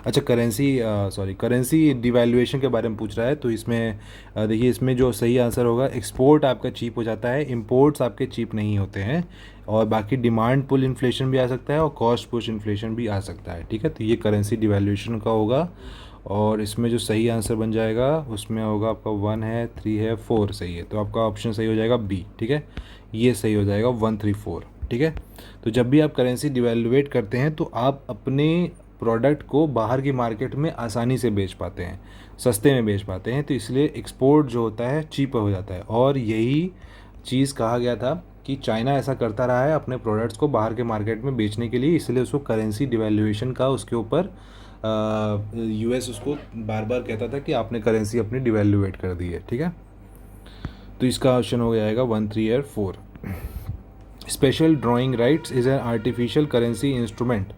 ये स्पेशल ड्राइंग राइट्स के बारे में आपको पता होगा, विशेष आहरण अधिकार है। ठीक है, तो ये एक आर्टिफिशियल करेंसी है, ये किसके द्वारा ये इसको विकसित किया जाता है? तो इसका सही आंसर हो जाएगा आईएमएफ। आईएमएफ का ये होता है special drawing rights with reference to trading blocks and India, which of the following is are correct. तो ऐसे क्वेश्चन भी आते हैं, तो जैसे जो जो क्वेश्चन हम लोग पढ़ रहे हैं ये सारे इंपॉर्टेंट हैं, इससे आप आइडिया ले सकते हैं कि किस टाइप के क्वेश्चन आते हैं। ठीक है, ये क्वेश्चन भी वैसे आते हैं। तो इसमें देखिए साफ्ता जो है, south Asian free trade agreement, ये कब आया है? 2010 में ये क्वेश्चन लिखा हुआ है, ऑप्शन है। और एसोसिएशन ऑफ आसियान, ये इस्टेब्लिश हुआ है 1967 में। ठीक है, तो ये आपको ट्राई करना है। देखिए इसको ट्राई करिए। ठीक है, देखिए इसमें जो साफ्ता होता है ये आपका 2006 में आया था, और आशियान आपका 1967 में ही आया था। ठीक है, तो ये आपका सेकंड स्टेटमेंट आपका सही है, पहला वाला स्टेटमेंट आपका गलत हो जाएगा। तो ये ऑप्शन जो होगा ऑप्शन ओनली टू इसमें सही बनेगा। ठीक है, नेक्स्ट आते हैं हम लोग, विच of the following reports is not release by world bank. इसमें से कौन सा वर्ल्ड बैंक रिलीज़ नहीं करता है? तो देखिए इसमें वर्ल्ड बैंक कौन सा रिलीज़ नहीं करता है, ये हो जाएगा आपका ग्लोबल फाइनेंशियल स्टेबिलिटी, ये नहीं करता, बाकी ये तीनों करते हैं। सॉयल हेल्थ कार्ड स्कीम के बारे में पूछ रहा है, ये आपका कब लॉन्च हुआ था? तो ये आपका 2015 में लॉन्च हुआ था। Contingency reserve arrangement is associated with, CRA के बारे में पूछ रहा है, तो ये आपसे किससे रिलेटेड है? ये आपका ब्रिक्स से रिलेटेड है। Which of the following project or river is not correctly matched. ठीक है, तो प्रोजेक्ट और रिवर के बारे में पूछ रहा है, तो इसमें बताना है कौन सा सही नहीं है। तो इसका जो सही आंसर हो जाएगा उसका आ जाएगा हीराकुंड। ठीक है, और ये आपका महानदी रिवर पे है, महानदी रिवर पे है हीराकुंड। ठीक है, देन आता है आपका जीरो बजट नेचुरल फार्मिंग के बारे में पूछ रहा है कि कौन से स्टेटमेंट इसमें सही है। Originally promoted by agriculture Subhash Palekar, method of chemical free agriculture and based on traditional Indian agriculture practices. तो ये तीनों ही ऑप्शन इसमें सही है। सुभाष पालेकर ने इसको प्रमोट किया था, एग्रीकल्चरिस्ट थे वो, और ये केमिकल फ्री एग्रीकल्चर के बारे में बात करता है। जब भी आप जीरो नेचुरल समझेंगे तो आपको केमिकल फ्री एग्रीकल्चर के बारे में ही याद रखना है। ठीक है, इसका जो सही ऑप्शन हो जाएगा वो हो जाएगा सी 1 2 एंड 3। नेक्स्ट आता है आपका हेडक्वार्टर्स ऑफ द एमपेडा यानी marine products export development authority situated on which states. तो इसका सही आंसर हो जाएगा आपका बी। ठीक है, केरला में ये है। ठीक है, नेक्स्ट आता है आपका economic Uttar Pradesh economic survey 2023। ये आपका एक इकोनॉमिक सर्वे से है, तो ये 2023 का है, इसको भी आप स्किप कर सकते हैं। नेक्स्ट आता है आपका Kelkar committee. Kelkar committee associated था किससे? ये आपका एसोसिएटेड है पब्लिक प्राइवेट पार्टनरशिप मॉडल से। ठीक है, इसका सही आंसर हो जाएगा public private partnership model. Cotton corporation of India, cotton corporation of India कब इस्टेब्लिश हुआ है? ठीक है, तो ये ईयर आप लिखते जाइएगा, कहीं नोट करते जाइएगा कहाँ पे हुआ है, इसका ऑप्शन है सी। ठीक है, नेक्स्ट हम लोग आते हैं with respect to the Swami Vivekananda youth empowerment scheme, which are the following is are true. कौन से स्टेटमेंट इसमें सही है ये पूछ रहा है। It is a flagship initiative of the government of Uttar Pradesh aimed at providing skill development and entrepreneurship opportunities to the state youth. तो ये ऑप्शन सही है। Provision of 3600 crore has been allocated for this scheme in the 2023-24 budget. ठीक है, तो Swami Vivekananda youth empowerment scheme के बारे में आप पढ़िएगा। ये यूपी की ही स्कीम है, फ्लैगशिप स्कीम है, जिसमें स्किल डेवलपमेंट प्रोवाइड करना है, एंटरप्रेन्योरशिप प्रोवाइड करना है। तो इसका जो सही ऑप्शन हो जाएगा वो हो जाएगा सी। दोनों ही ऑप्शन में सही हैं। 3600 करोड़ ये हुए थे और ये उत्तर प्रदेश 2023-24 के बजट में ये है, लेकिन हमें 24-25 का पढ़ना है। ठीक है, तो ये आप याद रखिएगा, लेकिन फिर भी हम ये क्वेश्चन अटैम्प्ट कर लेते हैं। ठीक है, नेक्स्ट देखिए, ये भी 2023-24 का है, इसको भी हम लोग स्किप कर देते हैं। यूपी के बजट, इसको पढ़ने को मतलब नहीं है, हमने नेक्स्ट पढ़ना है, तो इसलिए हम इसको स्किप करते जा रहे हैं। इसमें कन्या सुमंगला योजना के ऊपर कितना पैसा अमाउंट एलोकेट किया गया है। तो देखिए क्वेश्चन इस पे आते हैं, ये कौन सा आपको पढ़ना है। तो अगर आप बजट पढ़ रहे होंगे तो आपको स्कीम पढ़ना है, स्कीम के अलावा उसमें कितना पैसा उसमें लगा ये भी पढ़ना है। First fully organic state of India कौन सा था, ये पुराना क्वेश्चन है, लेकिन आपको ये स्टैटिक का ही पार्ट हो गया है, तो इसको आपको बताना चाहिए। ये है आपका सिक्किम। ठीक है, India's export in the financial year 2022, ये देखिए पुराना क्वेश्चन है, इसको भी आप स्किप कर सकते हैं। इकोनॉमिक सर्वे ऑफ 2022-23, ये भी पुराना क्वेश्चन है, लेकिन आप इसमें देखिए इंडिया की पोजीशन जो रेसिपिएंट ऑफ एफडीआई में है वो क्या है। ठीक है, तो इसमें जो सही आंसर हो जाएगा वो हो जाएगा आपका 7th। ठीक है, तो ये पुराना डेटा हो गया, थोड़ा नया डेटा हमें पढ़ना पड़ेगा, तो इसलिए आप इसको भी स्किप कर सकते हैं। Which are the following is are core industry, core industries में कौन कौन से आते हैं, तो इसको भी आपको आइडिया होना चाहिए। इसमें आपके चारों के चारों जो हैं ये कोर इंडस्ट्री में आते हैं, कोल, सीमेंट, फर्टिलाइजर और steel. With reference to the national infrastructure pipeline के बारे में क्वेश्चन पूछ रहा है, ये कौन से कथन इसमें सही है। It will enable a forward look on infrastructure projects making growth more inclusive. Infrastructure investment in the NIP is more than 100 crore for financial year 2020 से 25 तक का है ये। ठीक है, क्या ये दोनों स्टेटमेंट सही हैं? तो जी हाँ, ये दोनों स्टेटमेंट सही हैं। ठीक है, ये इंफ्रास्ट्रक्चर के ऊपर ये एक प्रोजेक्ट है हमारा, पाइपलाइन, मतलब नेशनल इंफ्रास्ट्रक्चर पाइपलाइन, और इसमें 100 करोड़ रुपए इसमें डालने हैं और 2020 से 25 तक इसमें चलेगा ये। ठीक है, 2022-23 में capital expenditure central government is increase by, देखिए ये भी पुराना क्वेश्चन है, इसको भी आप स्किप कर सकते हैं। आगे बढ़ते हैं। Which are the following programmes has contributed to the improvement of the connectivity in recent years. तो भारतमाला के बारे में आपने पढ़ा होगा, उड़ान के बारे में आप जानते होंगे, सागरमाला के बारे में पढ़ा होगा आपने। ठीक है, तो ये सारे स्टेटमेंट्स आपके कनेक्टिविटी से ही रिलेटेड हैं, सारे प्रोजेक्ट्स। उड़ान आपका उड़े देश का आम नागरिक। ठीक है, सागरमाला आपका पोर्ट कनेक्टिविटी, भारतमाला आपका रोड से रिलेटेड है। तो इसमें सारे ही सही हैं इसके ऑप्शन। ठीक है, तो all of the above are correct.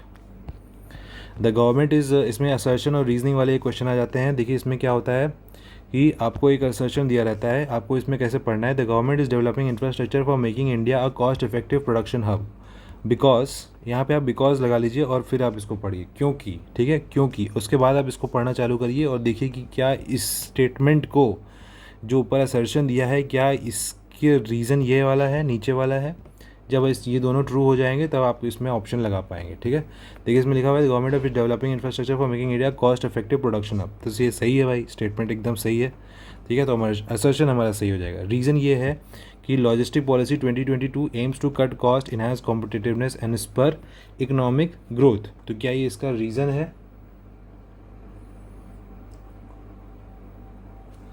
तो हाँ, ठीक है, तो ये सही बोल रहे हैं कि लॉजिस्टिक पॉलिसी 2022 से ही हमारा एम है कि हम इसमें अपना कॉस्ट कटिंग करेंगे, कॉम्पिटिटिवनेस बढ़ाएंगे। तो ये इसका दोनों ऑप्शन सही हो जाएगा। तो both A R true and R is the correct explanation of A. ठीक है, तो ये होता है। देखिए यहाँ पे एक और ऑप्शन है, क्या है, both A and B are true but R is not correct explanation of A. तो यहाँ पे आप इसको एक्सप्लेनेशन कब मानेंगे, जब ये बिकॉज लगा करके जब आप इसको पढ़ेंगे और ये सही होगा। ठीक है, अगर ये सही नहीं होता है तो आपका ऑप्शन ये वाला सही हो जाएगा, मतलब ये गलत हो जाएगा और ये वाला ऑप्शन आपका सही हो जाएगा। ठीक है, तो इस तरह से आपको इसको अटेम्प्ट करना है। इसमें जो करेक्ट आंसर है वो है डी। ठीक है, नेक्स्ट आते हैं, how did the government of India address the physical challenges in 2022-2023। तो ठीक है, ये पुराना क्वेश्चन है, आप इसको हटा सकते हैं। The increasing outreach of the banking sector and the capital market is reflected in, increasing outreach of the banking sector and the capital market is reflected in. ठीक है, इसको भी थोड़ा ट्राई करिए। तो ये देखिए आपका इंश्योरेंस सेक्टर में एक क्वेश्चन है, बैंकिंग सेक्टर और कैपिटल मार्केट कहाँ होता है। ठीक है, नेक्स्ट है आपका which of the following pairs में सेक्टर्स दिए हैं allocated percentage of total expenditure in Uttar Pradesh budget is not correctly match. तो ये 2023-24 का है, तो अगेन आप इसको छोड़ सकते हैं। यही चीज़ आपको अब 2024-25 वाले बजट में पढ़ना है, ठीक है। उत्तर प्रदेश बजट ये अगेन बजट से रिलेटेड है, इसको भी आप स्किप कर दीजिए। अगेन ये भी आप स्किप कर दीजिए। Reference to the Uttar Pradesh budget ये भी उत्तर प्रदेश बजट से ही है, इसको भी आप स्किप कर दीजिए, ठीक है। हम लोग अभी देखते रहेंगे। देखिए ये भी है, इसको भी स्किप कर दीजिए। नेक्स्ट आता है आपका headquarters of the national horticulture board, ये कहाँ पे लोकेटेड है, ठीक है। तो इसका जो सही आंसर है वो होगा गुरुग्राम में। नेशनल हॉर्टिकल्चर बोर्ड जो है वो गुरुग्राम में है। Which of the following policies in India is also known as economic constitution of India. Economic constitution of India किसको बोलते हैं हम लोग? 1956 की जो इकोनॉमिक पॉलिसी आई थी, इंडस्ट्रियल पॉलिसी, उसको बोलते हैं। तो ये आप याद रखिएगा, ये स्टेटमेंट आपका यहाँ से आएगा, ठीक है। Which of the following factors is not responsible for the development of Gujarat as an industrial region. इसमें से कौन सा रिस्पॉन्सिबल नहीं है? Location of textile industry since 1860s, ठीक है। तो आपको उसमें थोड़ा सा अपना लॉजिक कॉमन सेंस भी लगाना है, इसको भी आप पढ़िएगा। देखिए कॉटन टेक्सटाइल तो वहाँ पे थी, तो इसकी वजह से तो होता ही है। Discovery of oil fields and development of port of Kandla, देखिए कांडला पे पोर्ट भी बना हुआ है, ये भी आपका सही है। नेक्स्ट है आपका petroleum refinery at Koyali provide raw materials for the host of petrochemical industry भी वहाँ पे है, तो इससे भी सही आंसर बन रहेगा। Electricity supply from Pykara hydro electric plant,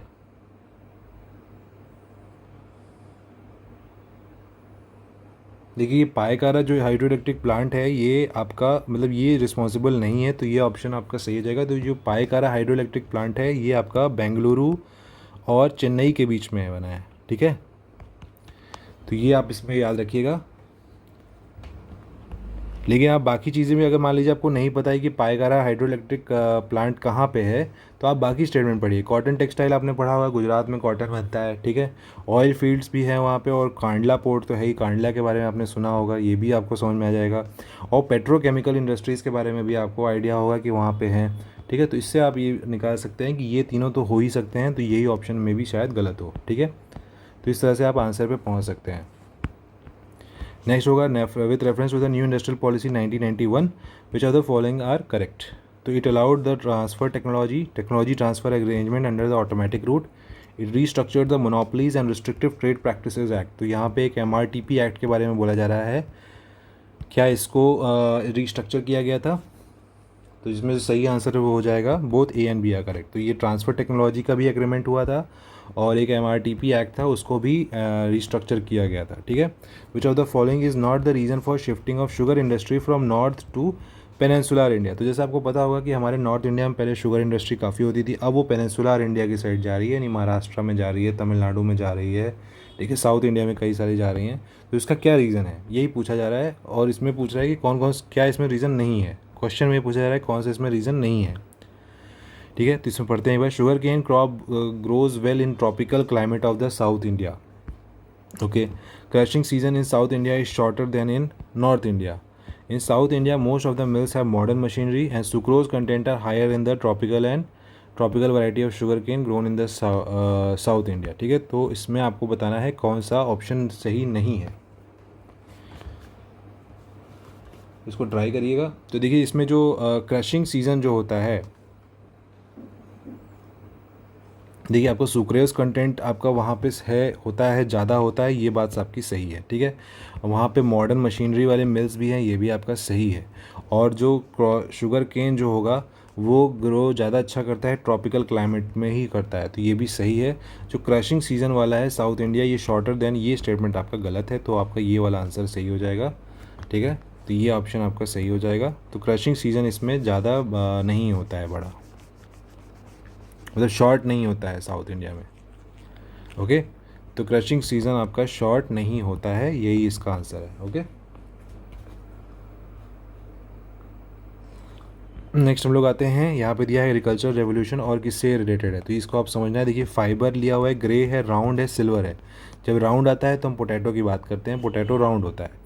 जब गोल्डन फाइबर की बात करते हैं तो हम लोग उसमें जूट की बात करते हैं। क्या इससे हमारे क्वेश्चन का आंसर आ जाएगा? बिल्कुल आ जाएगा, ठीक है। देखिए ए का हो जाएगा 4, ए का हो जाएगा 4, यहीं से आपका ऑप्शन आ जाएगा। तो ऐसे ऑप्शन आते हैं, आपको एक ही, अगर आपने एक या दो भी आपने पकड़ लिए तो आपका हो जाएगा, ठीक है।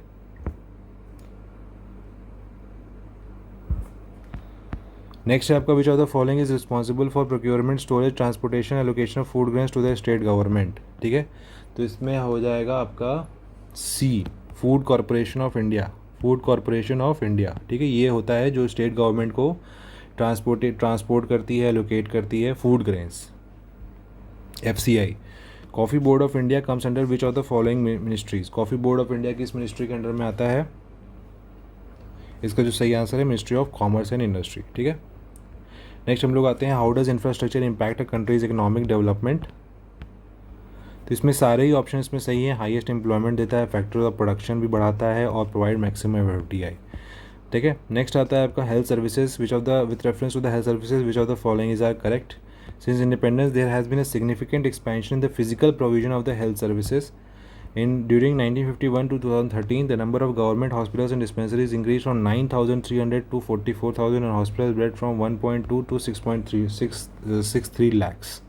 ठीक है, तो ये फैक्चुअल क्वेश्चन है। अगर आपको इसमें आता है तो आप एक ब्लाइंड गेस मार सकते हैं कि हाँ भाई बढ़ा तो है, बढ़ा तो होगा ही, तो दोनों ऑप्शन सही हो सकते हैं। तो ये आप इसमें ट्राई कर सकते हैं कि भाई मैं इसको ट्राई कर लेता हूँ। फिजिकल प्रोविजन मतलब कुछ इंफ्रास्ट्रक्चर तो बढ़ा ही होगा, है ना। इंडिपेंडेंस से अभी तक में कुछ तो इंफ्रास्ट्रक्चर बढ़ा ही होगा हेल्थ में, तो यहाँ पे ऐसे भी उसको कुछ लॉजिक्स बना करके ट्राई कर सकते हैं question. According to union budget of 2023, तो ये भी आपका पुराना ही है। इसमें पूछ रहा है waste to wealth plants will be established under the Gobardhan scheme. तो ये जो वेस्ट टू वेल्थ प्लांट है ये कितने बनेंगे गोवर्धन स्कीम के अंतर्गत में? तो इसका जो सही आंसर है वो है बी, 500 ऐसे बनाने हैं, ठीक है। तो ये आप फैक्चुअल डेटा की तरह भी आप याद रख सकते हैं। गोवर्धन स्कीम के अंतर्गत वेस्ट टू वेल्थ प्लांट कितने बनेंगे? 500। Which of the following are included in the 7 priorities adopted in the union budget. तो ये 7 प्रायोरिटीज़ में से कौन कौन से हैं ये आपको बताना है। ये भी आपका पिछले साल के बजट का ही है, यूनियन बजट भी आपको नया ही पढ़ना पड़ेगा। तो ये हो जाएगा आपका 1 2 3, चारों ही हैं इसमें, ठीक है। In budget 2023 highest amount has been allocated to which of the following. तो ये आपका किस में एलोकेट हुआ था? ये आपका मिनिस्ट्री ऑफ डिफेंस में हुआ था। तो ये आपको याद रखना है और इस साल में भी आपको यही देखना है कि कौन सा हुआ है, ठीक है। यहाँ पे भी यूनियन बजट के बारे में दोनों बजट आपको पढ़ना है, स्टेट का भी ये बजट, यूपी का भी बजट और यूनियन का भी बजट, ठीक है। तो इसके ऊपर भी हम लोग एक स्पेशल वीडियो लेके आएंगे जहाँ पे हम लोग इसको बहुत ही ईजिली तरीके से दोनों चीज़ें कंपेयर करके पढ़ेंगे ताकि हमको एक बार में याद हो जाए। तो इसको अभी आपको नहीं आता तो स्किप कर सकते हैं या छोड़ सकते हैं, ठीक है, क्योंकि पुराना हो चुका है, इतना इंपॉर्टेंट नहीं है। Fame India scheme is implemented by which of the following ministry. Fame India scheme पिछले साल की, मतलब ये पुरानी स्कीम है, तो ये इसका बताना है आपको किस मिनिस्ट्री के अंडर में आता है। ये आता है आपका ministry of road and transport, ठीक है। ये आपका EV से रिलेटेड, जो इलेक्ट्रिक व्हीकल्स हैं उससे रिलेटेड है।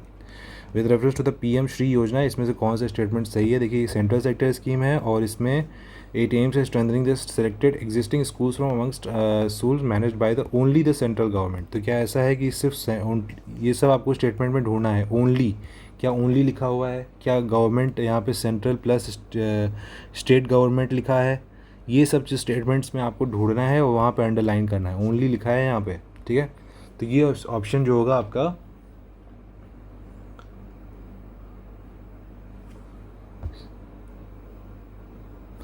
ये ऑप्शन यहाँ पे देखिए ओनली लिखा हुआ है था, ये आपका गलत हो जाएगा और ये सेंट्रल सेक्टर स्कीम नहीं है।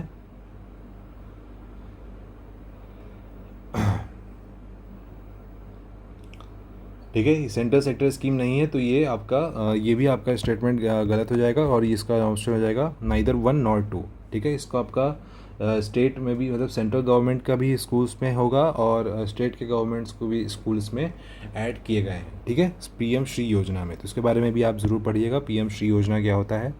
Mission Amrit Sarovar, which of the following has engage as a technical partner in mission Amrit Sarovar. Mission Amrit सरोवर में टेक्निकल पार्टनर कौन है, सहयोगी कौन बना है, तकनीकी सहयोगी? तो उसका सही आंसर है Bhaskaracharya national institute for space application and geo informatics, ठीक है। जीरो इफेक्ट स्कीम ये किसने लॉन्च किया है? ये लॉन्च किया है आपका ministry of micro small and medium enterprise ने, ठीक है। Which of the following are the components of the Atal Vayu Abhyuday योजना, ठीक है। तो इसमें 4 स्टेटमेंट हैं और चारों ऑप्शंस में आपको कौन कौन से हैं ये आपको पता करना है। तो आप यहाँ से कोड देख सकते हैं नीचे। तो इसका जो सही आंसर है वो हो जाएगा ओनली 2 और 3, ठीक है। तो आपका ये वाला और ये वाला, यही दोनों आएंगे आपके अटल वायु अभ्युदय योजना में। वरिष्ठ बीमा नहीं आएगा और प्रधानमंत्री जनधन भी नहीं आएगा, ठीक है। ऑपरेशन पोलो किससे रिलेटेड है? यह पुराना क्वेश्चन है, ये आपको पता होना चाहिए। ये आपका military action to integrate Hyderabad से ये रिलेटेड है, तो ये आपको ये हो जाएगा। हिंदी डे कब सेलिब्रेट किया जाता है? नेशनल हिंदी डे ये सेलिब्रेट किया जाता है 14 सितंबर को। Which are the following best describes the crown shyness? Crown shyness एक फिनोमिना है, शिखरशीलता। इसका सबसे अच्छा वर्णन उदाहरण क्या होता है? देखिए ये होता है phenomena where the tops of the trees do not touch each other. ठीक है, तो जो पेड़ होते हैं वो ऊपर टच ही नहीं करते एक दूसरे को। ठीक है, ऊपर से ये टच नहीं करेंगे, तो इसी को कहते हैं crown shines. The winner of the men's single US open, ये 2023 का है सिंगल यूएस ओपन। तो ये आपको बताना है क्या है इसका सही आंसर। इसका जो सही आंसर हो जाएगा वो हो जाएगा नोवाक जोकोविच। With reference to the first UPI ATM of India, UPI ATM of India है which of the following statement of सही, इसमें कौन सा सही है? Launched by Hitachi payment service and it is a white label ATM. तो इसमें दोनों ही स्टेटमेंट सही है, हिताची पेमेंट सर्विसेज ने लॉन्च किया था, वाइट लेबल एटीएम है। First indigenously developed variant of pressurise heavy water reactor is located at, तो ये हैवी वाटर रिएक्टर के बारे में पूछ रहा है जो कि इंडिजिनसली बनाया गया है, तो ये आपका काकरापारा है, काकरापारा में है। ठीक है,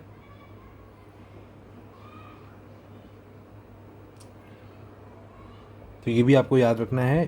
first PHWR pressurised heavy water reactor,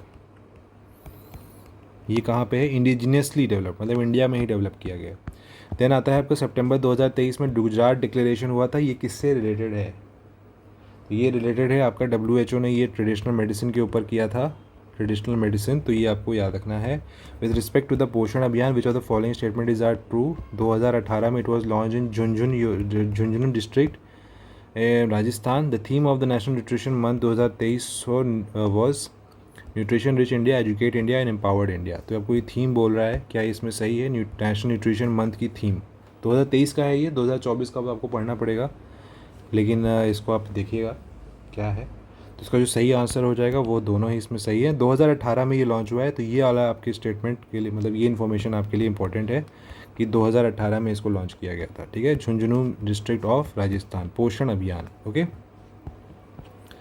which of the following receive the Ramon Magsaysay award 2023? Ramon Magsaysay award किसको मिला है?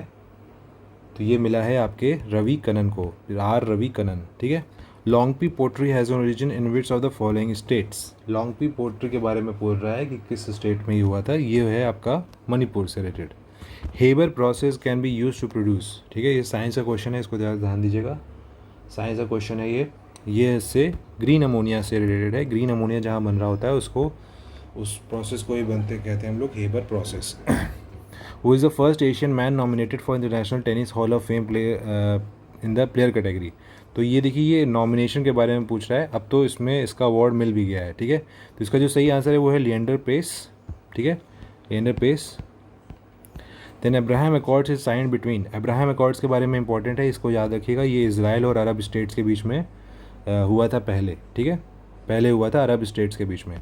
ऑपरेशन सजग वॉज कंडक्टेड बाय, ऑपरेशन सजग क्या है? देखिए, ऑपरेशन जो सजग है ये इंडियन कोस्ट गार्ड के द्वारा ये सब किया जाता है। ठीक है, operation Sajag. With reference to the quad grouping which of the following statement is are correct? It is a grouping of 4 democracies, India, Australia, US, Japan. क्या ये सही है? हाँ जी, बिल्कुल सही है। और इसका एम क्या है? Free, open and prosperous Indo Pacific region. ठीक है, स्वतंत्र, खुला और समुद्र भारत प्रशांत क्षेत्र को सुनिश्चित करने का समर्थन करता है। बिल्कुल सही है, ये भी सही है। तो इसमें दोनों ही ऑप्शन आपके सही हो जाएंगे। ठीक है, तो ये क्वाड में आपको ये 4 कंट्रीज़ होती हैं, ये आपको आइडिया होना चाहिए। यशो भूमि कहाँ पे इनॉग्रेट किया गया है रिसेंटली? ठीक है, यशो भूमि कहाँ पे इनॉग्रेट किया गया है? तो ये इनॉग्रेट किया गया है न्यू दिल्ली में। Okay, omega blocking, omega blocking is related to what? Omega blocking क्या होता है? तो ये होता है आपका वेदर फिनोमेना से रिलेटेड ये है। SIMBEX is a bilateral exercise between, SIMBEX एक बायलेटरल एक्सरसाइज है और ये होती है आपकी इंडिया और सिंगापुर के बीच में। नेक्स्ट है, who has been appointed as the brand ambassador of Infosys? ठीक है, तो मुझे याद है कि RO के एग्ज़ाम में भी आया था, तो ये राफेल नडाल है। ठीक है, राफेल नडाल जी को किया गया था। नेक्स्ट है आपका Dada Saheb Phalke life time achievement award for 2021। ये दादा साहब फाल्के अवार्ड दिया गया था, किसको दिया गया था? ये दिया गया था आपको वहीदा रहमान जी को। विच of the following countries has signed a memorandum of understanding with India in the green hydrogen supply chain and power grid interconnection.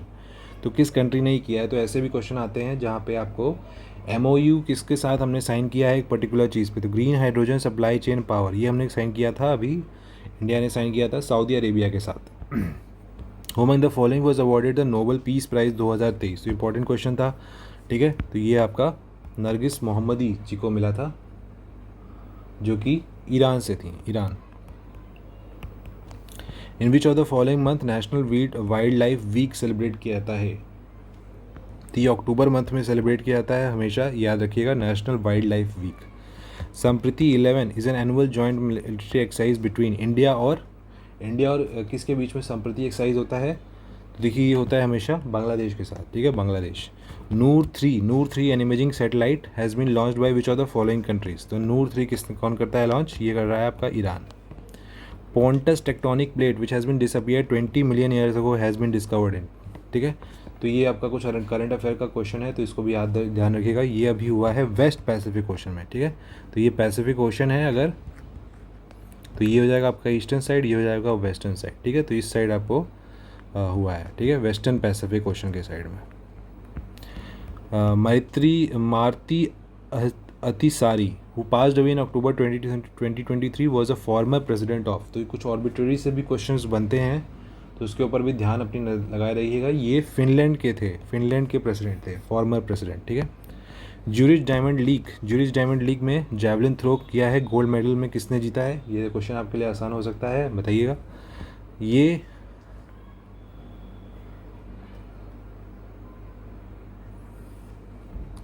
आपको नीरज चोपड़ा ने नहीं किया है, ठीक है, याद रखिएगा कि नीरज चोपड़ा ने इसमें सिल्वर मेडल लेके आए थे, ठीक है। इसमें आपके याकूब ये थे वेडलिच, ठीक है। ये चेक रिपब्लिक के प्लेयर हैं, चेक रिपब्लिक, ठीक है। तो इसमें भी आप ध्यान रखिएगा कि वैसे हर जगह गोल्ड नहीं लाते हैं, कहाँ कहाँ पे गोल्ड लाता है बस वो याद रखिएगा, सिल्वर भी मिलता है उन्हें। तो इस पे ऊपर ध्यान रखिएगा कि कहाँ कहाँ पे सिल्वर उनको मिला है, ठीक है। What was the rank of India in medal tally of Asian games 2023? तो एशियन गेम्स में इंडिया की रैंक कितनी थी? तो इसका जो सही आंसर है वो है फोर्थ रैंक आई थी, ठीक है, फोर्थ रैंक आई थी। नेक्स्ट हम लोग आते हैं 140th क्वेश्चन पे। What was India's rank in global innovation index? तो 2023 की जो ग्लोबल इनोवेशन इंडेक्स थी उसमें इंडिया की रैंक थी 40th। International migration outlook is released by, ये है आपका OECD ने किया है, ठीक है, OECD इंटरनेशनल माइग्रेशन आउटलुक। नदी उत्सव 2023 ऑर्गेनाइज हुआ है, नदी उत्सव 2023 ऑर्गेनाइज हुआ है दिल्ली में, ठीक है, दिल्ली में। Where is India's first nano DAP liquid plant inaugurated? ये कहाँ पे इनाग्रेट हुआ है? तो ये हुआ है आपका गांधीनगर में, ठीक है, गांधीनगर में। नेक्स्ट आपका WHO has recommended a new vaccine R21 matrix M। तो ये WHO ने नई वैक्सीन रिकमेंड की है, तो ये किस चीज़ के लिए है? तो ये मलेरिया के लिए है, ठीक है, मलेरिया के लिए। साउथ लोनाक लेक कहाँ पे लोकेटेड है? साउथ लोनाक लेक आपका लेक है सिक्किम में, ठीक है, सिक्किम में। ग्रीन वॉर रूम ये एक इनिशिएटिव किस स्टेट ने दिया है? अभी किस स्टेट ने किया है? तो ये आपका दिल्ली ने किया है, ठीक है, दिल्ली ने। तो आई होप कि आप भी अपनी तरफ से क्वेश्चन लगा रहे होंगे, सिर्फ मैं ही बता रहा हूँ आपको, ऐसा ना करिएगा, आप भी अपने क्वेश्चन लगाते रहिए, बाद में चेक कर लीजिएगा, ठीक है। पहले आप पॉज कर लीजिए, 2-3 क्वेश्चन आप फॉलो कर लीजिए, फिर हमारा भी आंसर आप देख लीजिएगा और चेक कर लीजिएगा। गलत हो रहा है तो उसमें निराश होने की कोई बात नहीं है, भैया आप पढ़ने की वजह से, लर्निंग के प्रोसेस से आप इसको बस पढ़ते रहिए, ठीक है। बाद में इसको आप रिपीट वापस दोबारा देख सकते हैं और फिर से ट्राई कर सकते हैं, ठीक है। Mohajer 10 is indigenously built drone belongs to which of the following countries? ठीक है, तो ये आपको पता करना है, ये आपका हो जाएगा आंसर ईरान, ठीक है। Which of the following is not an indicator that captures the multi dimensional nature of the hunger in global hunger index? तो ग्लोबल हंगर इंडेक्स में कौन कौन सा इसमें इंडिकेटर नहीं होता है? ठीक है, देखिए इसमें अंडर नरिशमेंट होता है, चाइल्ड वेस्टिंग होता है, चाइल्ड मोर्टेलिटी होता है, लेकिन हेल्थ और सर्वाइवल नहीं होता है, ठीक है। तो ये आपका सही ऑप्शन हो जाएगा, क्योंकि यहाँ पे नहीं पूछा है, नॉट एन इंडिकेटर। तो इस जैसे ही आपको नॉट ये सब दिखे ना, तुरंत अंडरलाइन कर लिया करिए, ये आपको प्रैक्टिस में बनाना पड़ेगा, इसलिए प्रैक्टिस करवा रहे हैं यहाँ पे। With reference to the G20 Summit 2023, which of the following statements are correct? Global Biofuels Alliance was announced under the leadership of India, and G20 app was launched by India, which was created by Ministry of Home Affairs. तो क्या ये statement सही है? देखिए, home affairs ने नहीं किया था और ग्लोबल बायोफ्यूल अलायंस बिल्कुल किया था, तो आपका ऑप्शन 1 सही है। ठीक है, ये जो G20 ऐप था ये आपका बनाया गया है मिनिस्ट्री ऑफ एक्सटर्नल अफेयर्स ने बनाया था, MEA। ठीक है, होम अफेयर्स ने नहीं बनाया था। The tropical cyclone Hamoon in bay of Bengal has been named by which of the following countries. ये हामून किसने बनाया है, मतलब किसने नाम दिया है इसको? तो ये हामून नाम दिया है ईरान ने। ठीक है, तो ये आपके 150 क्वेश्चन हो गए। आई होप है आपने इसमें ट्राई किया होगा सारे क्वेश्चंस को, और आप हमें चेक करिए कि कौन से क्वेश्चन आपके गलत हुए, क्यों आपका गलत हुआ है, कहाँ पे आपका बेसिक स्ट्रांग नहीं है। अगर बेसिक आपका स्ट्रांग नहीं है तो आप उन क्वेश्चंस को मार्क करिए, उसको दोबारा अपने बेसिक्स को थोड़ा स्ट्रांग करिए। अगर आपको करंट अफेयर्स में प्रॉब्लम आई है तो आप करंट अफेयर्स को वो करिए। ठीक है, तो इस तरह से आपको अपने जो भी आप टेस्ट पेपर लगा रहे हैं उसको एनालाइज भी करते रहना पड़ेगा, और अभी से स्टार्ट कर दीजिए। बिकॉज आपको अगर अपने एग्ज़ाम के पहले कम से कम 10 से 12 टेस्ट पेपर लगा लिए तो आपकी अच्छी प्रैक्टिस हो जाएगी किस तरह से आपको वहाँ पे टैकल करना है, और आप वहाँ पे हैंडल कर ले जाएंगे। ये कॉन्फिडेंस आपको पेपर ही देता है। ठीक है, तो मार्क्स पे ज़्यादा इसमें आप उलझिए नहीं कि कितने मार्क्स आ रहे हैं, क्योंकि ज़रूरी नहीं है कि वैसे ही क्वेश्चन आए जो अभी हम लोग कर रहे थे, वैसे क्वेश्चन शायद ना आए, उससे अलावा अलग आए, लेकिन वहाँ पे आपको सोचने का तरीका, किस तरह से आप टैकल करेंगे क्वेश्चन को, ठीक है, वो सब की प्रैक्टिस आपका कराता है मॉक टेस्ट। तो इसके लिए ये इंपॉर्टेंट है। ठीक है, तो आपको अगर ये पूरा सेशन अच्छा लगा होगा तो प्लीज़ लाइक ज़रूर करिएगा। कोई भी क्वेश्चन हो, कोई भी कमेंट में डालिए उसको, हम उसको आंसर करेंगे। ठीक है, कोई आप वीडियो चाहते हैं किसी पर्टिकुलर टॉपिक पे जो आपका सब्जेक्ट क्लियर ना हो तो वो भी बताइएगा, और अगर अपने दोस्तों के साथ आप शेयर करेंगे तो काफ़ी अच्छा रहेगा, क्योंकि ये काफ़ी बच्चों को ये टेस्ट सीरीज़ नहीं मिल पाती है, तो हम लोग उसको ट्राई कर रहे हैं कि ज़्यादा से ज़्यादा बच्चों तक ये हम पहुंचा सकें। तो आप इसको शेयर करिए, लाइक करिए, और चैनल को सब्सक्राइब करना मत भूलिएगा, बिल्कुल आप कर दीजिएगा, ताकि आपको और भी जो टेस्ट पेपर्स हम लोग लेके आ रहे हैं वो भी आप साथ में हमारे लगाते रहिए। ठीक है, और ये इस तरह से अगर आपने जितना भी हमने 1-1.5 घंटा भी हमने यहाँ बैठे, इसको अगर आपने कर लिया तो आपका देखिए 2 घंटे में तो आपको पेपर करना ही होता है, हम लोग 1.5 घंटे में हम लोग ये क्वेश्चन पेपर सॉल्व कर रहे हैं। तो इसमें आप टेक्निक्स देखिए कि इस तरह से हम लोग पेपर को सॉल्व कर रहे हैं, बस इसमें यही इंपॉर्टेंट है। ठीक है, तो मिलते हैं अपने नेक्स्ट सेशन में जहाँ पे नया टेस्ट पेपर लेके आएंगे और उसको सॉल्व करेंगे। ठीक है, तब तक के लिए चैनल को देखते रहिए, पढ़ाई करते रहिए। ऑल द वेरी बेस्ट, जय हिंद।